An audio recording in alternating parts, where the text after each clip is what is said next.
Taylor Swift was booed at the Super Bowl, and many don't seem to understand why. Before continuing, understand that she is a very polarizing person.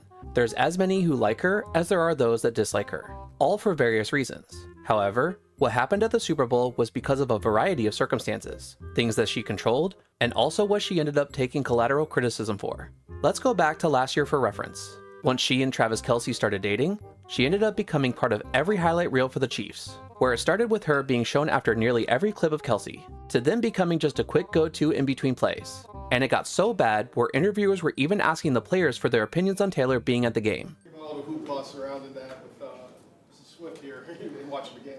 Did you know she was going to be here? Did you tell anyone that? Compared to talking to them about the game that they just played, the NFL did this to try to cash in on her fandom, whom otherwise have no interest in football, but just wanted a reason to see Taylor Swift. This is exactly what Gypsy Rose did once she was released from prison, saying that she wanted to go to a Chiefs game, admitted that it was literally just to try to see Taylor. This also inevitably increased ticket sales for Chiefs games, as those, again, whom otherwise can't tell the difference in sports balls apart, now wanted a chance to see her, even if it's just for a moment, aside from at a concert or on YouTube, where it's free.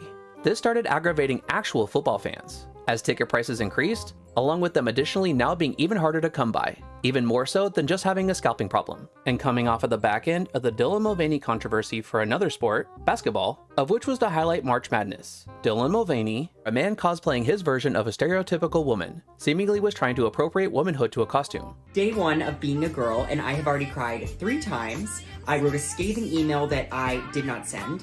I ordered dresses online that I couldn't afford. And then when someone asked me how I was, I said, I'm fine, when I wasn't fine. How'd I do, ladies? Good? And trying to act naive to what sports were, let alone which included March Madness. I kept hearing about this thing called March Madness, and I thought we were all just having a hectic month, but it turns out it has something to do with sports.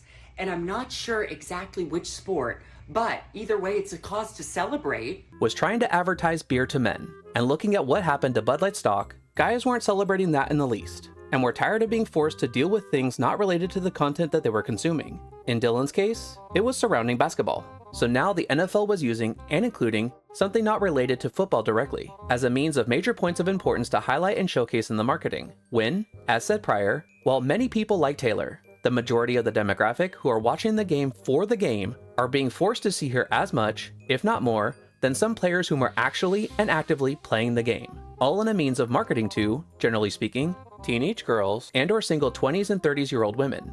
And before anyone tries pulling the Dylan and Taylor can't be compared, they aren't the same thing for marketing.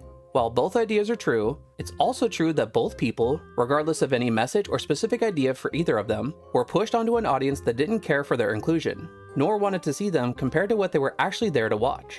And also, before anyone starts trying to label me an istophobe, for half of this country, if in between whatever content that you care to watch, during the election season, the presidential candidate that you didn't care for was being inserted into your programming, even for just a few seconds at a time, but multiple times throughout every broadcasting, regardless of why they're appearing there for, you'd likely either turn the channel, start watching less, or no longer watch actively and just watch reruns later. So being a keyboard warrior white knighting gets you nowhere with this conversation.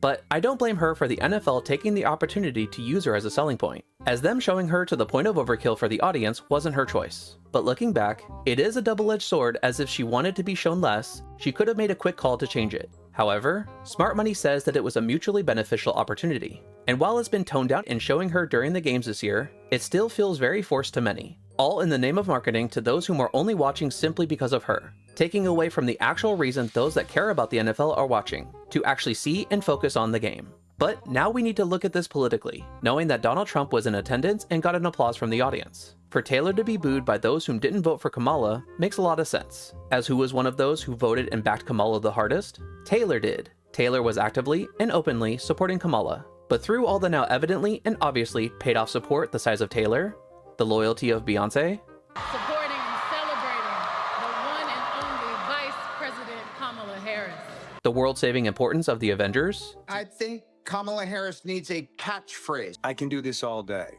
Boom! You looking for this? Kamala forever. and the mainstream and hitness of Meg Thee Stallion, Cardi B, 1 second, guys. 1 second.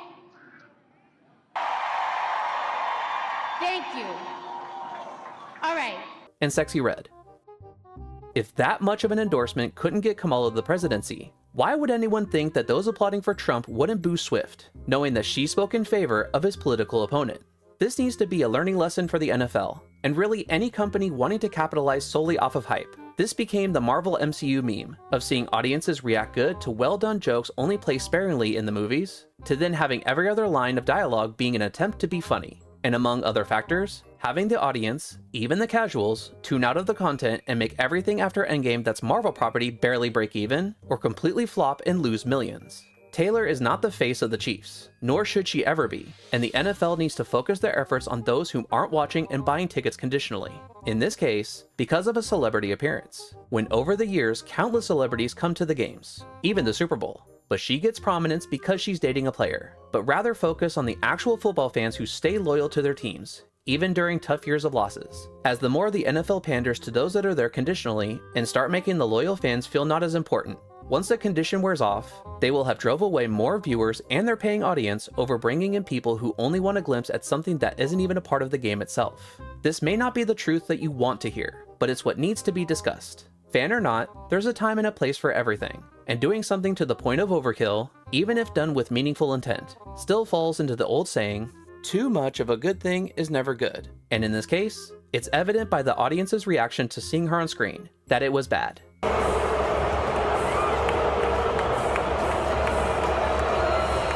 No matter the mask that Taylor wore afterwards to try to save face.